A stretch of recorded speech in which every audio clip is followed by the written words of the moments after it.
All right, now we've got unselfish gene. Haha, unselfish gene. Like they're going to talk about human genes, and one of them, there is a gene that makes us unselfish. Wow. Let's see.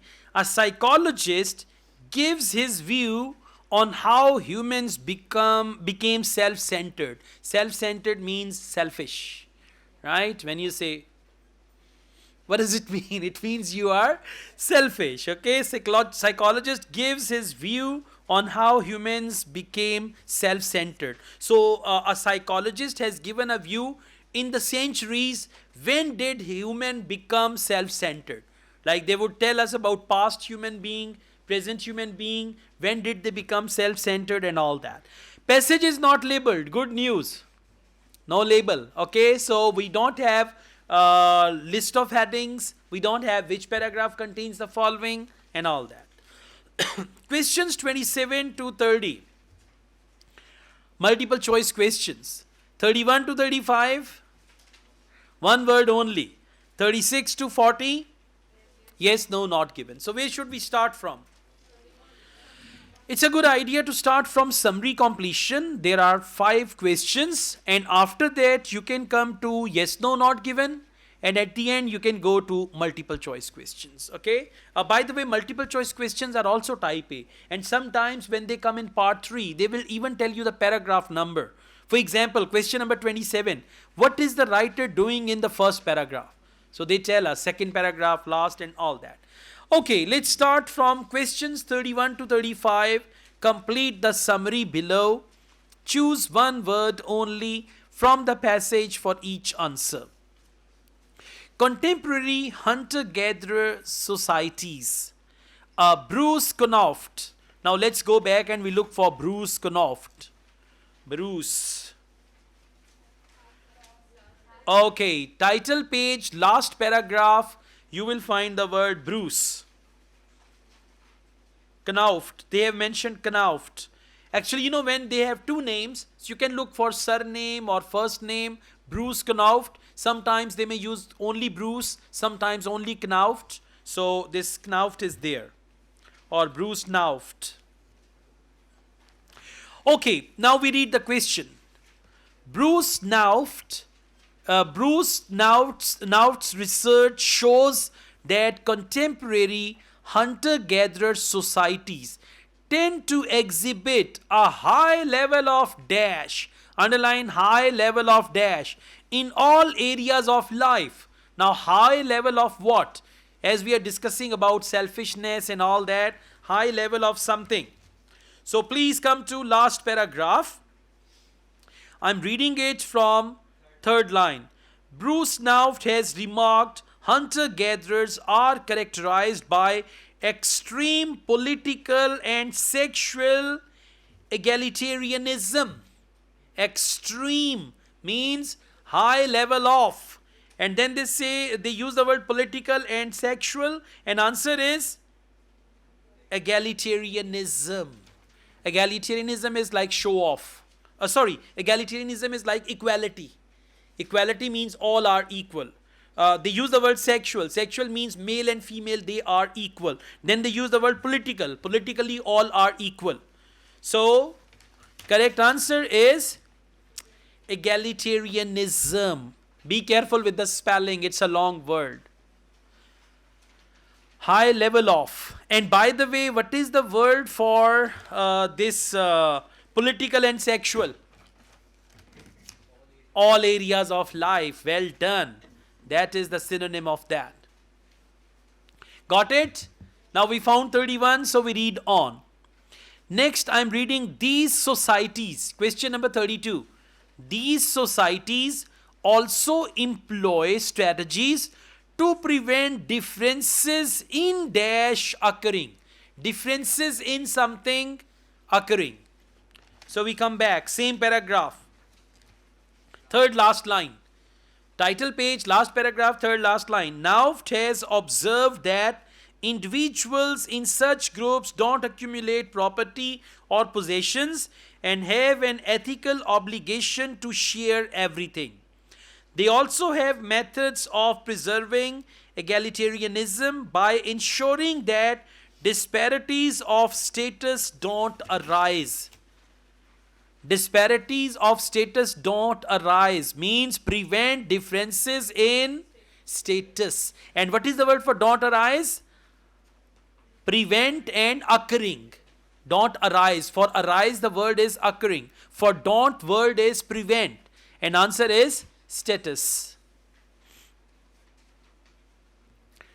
Okay, next question number 33. They say, for example, the Kung follow a custom whereby the credit for one person's success at dash is given to another member of the group. So credit for one person's success at. Success at means success in which field? So can you see the word Kung? Kung Fu Panda? Just like that. So credit for success in something. I'm reading second page, first paragraph, first line. The Kung people of southern Africa, for example, swap arrows before going hunting, and when an animal is killed, the acclaim does not go for person who fired the arrow, but to the person the arrow belongs to. So what's the answer? Hunting. Have you understood what they used to do? Like, arrows. Hunters, they had their specific arrows. What did they do? They exchanged arrows. Now, for example, you hunted the animal, for example, but arrow was mine, so they would give me all the credit. I'll be very happy. I hunted a lion, but lion was hunted by you. But because arrow was mine, so like this, they had equality. So, correct answer is hunting. Person's success at hunting. They said they swap arrows before going hunting, and when an animal is killed. Now, animal is killed is success in hunting. The acclaim does not go to the person who fired the arrow, but to the other one. Next, individuals who behave in a dash manner are punished. Now, what manner? Arrogant manner or anything like that. Individuals who behave in a dash manner are punished by being excluded from the group. So, same paragraph. And if a person, third line, second page, first paragraph, third line after full stop. And if a person becomes too domineering, the other members of the group ostracize them. Ostracize means punish. Chastise, ostracize, punish, reprimand, and all that. So, if a person becomes too domineering, the other members of the group ostracize them. What is the answer? Good. Individuals who behave in a domineering manner. If a person becomes and then behave in a domineering manner are punished by being excluded from the group. And women have considerable amount of dash in choices regarding work and marriage. Considerable amount of. Same paragraph. I'm reading it from fourth last line after full stop. Woman. No, it's women. Women in hunter-gatherers. Found it? Okay, women in hunter-gatherer groups worldwide often benefit from a high level of autonomy. High level of. And what is the word for that? Considerable amount of. And you will see in IELTS listening also. Autonomy. And autonomy means free will. Their own will. Okay, in choices regarding work and marriage. So correct answer is autonomy. All good? Yeah, and we found all these answers in just 2 paragraphs. Now, what to do? Yes, no, not given. Yeah, good idea. By the way, common mistake in yes, no, not given. For yes, no, students write true, false. For yes, no, students write Y, N, and G. Wrong. You need to write full words, okay? If it is true, false, write true, false. If it is yes, no, write yes, no. If you change, like for true, false, you write yes, no. For yes, no, you write true, false. Your answers will be wrong. Be careful with that. Question number 36. Some anthropologists are mistaken. Underline mistaken. Mistaken means they are wrong. Some anthropologists are mistaken about the point when the number of societies such as Kung began to decline. So underline when. When means the time the number of societies such as Kung began to decline. Now, if anthropologists are wrong when the societies began to decline, answer is yes. If they are right, answer is no. And if they don't tell us right or wrong, then it is not given. Kung. Exactly. Second page, second paragraph, and there they talk about Kung once again. Many anthropologists, that was our clue word by the way, anthropologists believe that societies such as the Kung were normal until a few thousand years ago, when population growth led to development of agriculture and a settled lifestyle. Have they mentioned that they were right or wrong? Many anthropologists believe that. Now the belief is mentioned. Now the belief was right or belief was wrong. Have they mentioned anything about that? No. So what should be the answer? Not given. Well done. Many anthropologists believe. But over here they said some anthropologists are mistaken. They didn't mention. They only talked about many believed. Now that belief was right or wrong, or some were mistaken, there is no mention, it's not given. Question number 37, humans who developed warlike traits, warlike like war, okay, warlike traits in prehistory would have had an advantage over those who did not. So, the people who develop warlike traits, how to use arrows, how to kill animals, people and all that, human who develop warlike traits in prehistory would have had an advantage over those who did not. Exactly. It's the same second paragraph. We read on. Second paragraph, third line. Second page, second paragraph, third line. In view of the above, there seems little reason to assume that traits such as racism, that's not related to our answer. Warfare. What is warfare? Exactly. Warfare is warlike traits. Now we read on. And male domination should have been selected by evolution, as they would have been of little benefit in the prehistoric era. Little benefit. Now what's the question? Humans who develop warlike traits in prehistory would have had an advantage. Over there they say little benefit. So what's the answer? Answer is no. Who said false? It's yes, no, okay? So correct answer is no. Question number 38. Being peaceful and cooperative is a natural way for people to behave. Now if it is natural, answer is yes. If it is supernatural or unnatural, no, otherwise not given. So, third last paragraph. It makes more sense, found it, then to see traits such as cooperation, egalitarianism, altruism. Altruism is selflessness. Selfless. When you are selfless. One is selfish, one is selfless. Altruism. And peacefulness as innate characteristics. What do you mean by innate? Innate means natural. Inborn, exactly. Innate, natural, inborn characteristics. What's the question? Being peaceful and cooperative is a natural way. For natural way, they use the word innate characteristics. So the answer is yes. Question number 39. Negative traits are more apparent in some modern cultures than in others. Now, negative traits more apparent in some modern cultures than others. Let's come back. Second last paragraph. But if prehistoric life wasn't really as brutal as has often been assumed, why do modern humans behave so selfishly and ruthlessly? Perhaps these negative traits should be seen as a later development, the result of environmental and psychological factors. What is the question? Negative traits are more apparent in some modern cultures than others. Have they given any comparison? No. So what should be the answer? Not given. Well done. Usually, not always, such type of questions are not given. Such type of questions, but not all the time. We did one question which is true like this. Question number 40. Animal research has failed to reveal a link between changes in the environment and the emergence of aggressive tendencies. So animal research failed. If the research failed, answer is yes. If the result succeeded, answer is no. Otherwise, not given.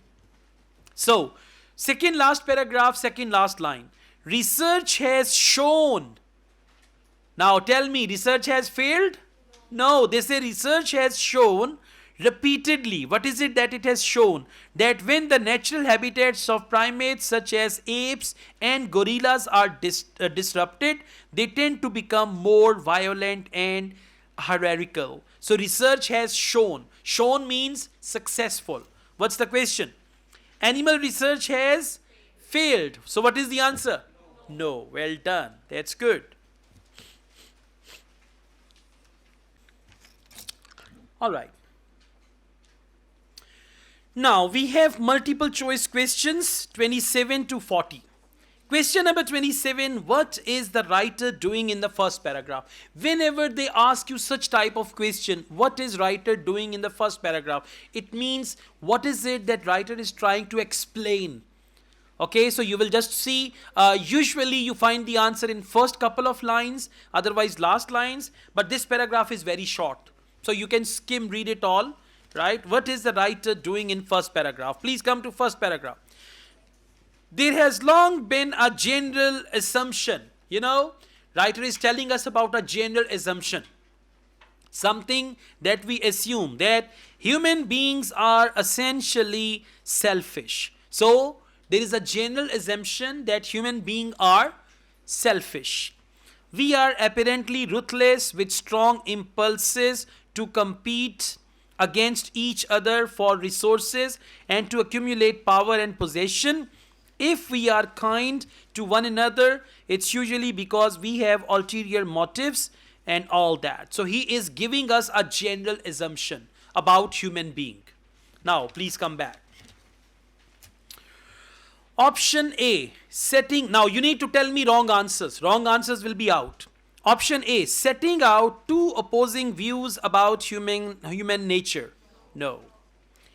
Option B, justifying his opinion about our tendency to be greedy. No. Option C, describing a commonly held belief about people's behavior. Commonly held belief is general assumption.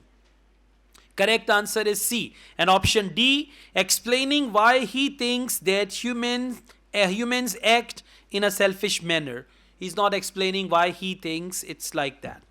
Question number 28. What point is made about Richard Dawkins' book, The Selfish Gene? Ah, it's a book. All right. So, Selfish Gene is a book. We should try to read it, huh? It's a good idea. So, what point is made about Richard Dawkins' book, The Selfish Gene? Second paragraph. And the question is, what point is made?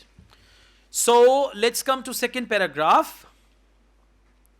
The bleak view of human nature is closely associated with the science writer Richard Dawkins, whose 1976 book Selfish Gene became popular because it fitted so well and helped to justify the competitive and individualistic ethos that was so prevalent in late 20th century societies. Focus this. It fitted so well. I mean, the ideas given in the book, it fitted so well and helped to justify the competitive and individualistic ethos that was so prevalent in late 20th century societies. So, what point is made about Richard Dawkins' book? Option A, its appeal lay in the radical nature of its ideas. No. Option B, its success was due to the scientific support it offered. No. Option C, it presented a view that was in line with the attitudes of its time. Yes, come back. They say here it fitted so well. It fitted so well, for that they use the word it. Alright, it presented a view that was in line. In line means fitted so well. and helped to justify competitive and individualistic ethos that was so prevalent in 20th century societies. For that they used, it presented a view that was in line with the attitude of its time. Its time means 20th century societies. Correct answer is option C. Option D, it took an innovative approach to the analysis of human psychology. Question number 29. What does the writer suggest about the prehistoric era in the fourth paragraph? So suggest, prehistoric era, and fourth paragraph. 1, 2, 3, 4. Can you see the word prehistoric era? Okay, we are going to see writer's suggestion. What does he suggest? Prehistoric era.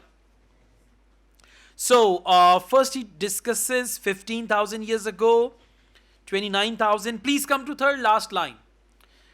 Second last paragraph, title page, third last line. With such small population densities, it seems unlikely that prehistoric hunter-gatherer groups had to compete against each other for resources, or had any need to develop ruthlessness and competitiveness, or to go to war. He says they didn't have to do it. They were just few people, unlimited resources. So with such small population densities, it seems unlikely that prehistoric hunter-gatherer groups, they fought with one another. Now come to questions. What does the writer suggest about prehistoric era? Option A, societies were more complex than many people believe. Not at all. Option B, supplies of natural resources were probably relatively plentiful. Yes. Option C, most estimates about population sizes are likely to be inaccurate.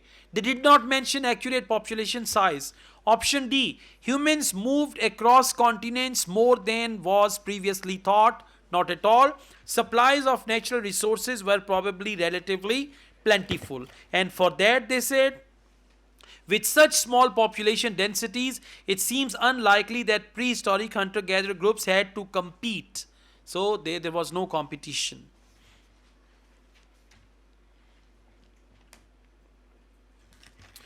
Question number 30.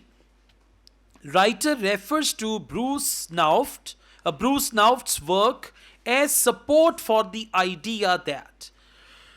Now we go back. Bruce Knauft is there in the last paragraph. Title page, last paragraph. We've read it already. I'm reading it from second line after full stop. As the anthropologist Bruce Knauft has remarked, hunter-gatherers are characterized by extreme political and sexual egalitarianism. Knauft has observed that individuals in such groups don't accumulate property or possessions and have an ethic obligation to share everything. So, the writer refers to Bruce Knauft's work as support for the idea. Option A, selfishness is a relatively recent development in human societies. He says at that time people were not selfish, equality and all that. Option B, only people in isolated communities can live in an unselfish manner. No.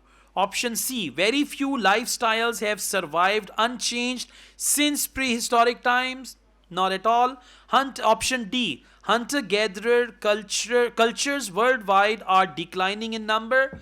They didn't mention that. Correct answer is selfishness A. Selfishness is a relatively recent development in human society. And for that he says, Knauft has observed that individuals in such groups don't accumulate property, means at that time they didn't have all these things. Okay? Correct answer is A.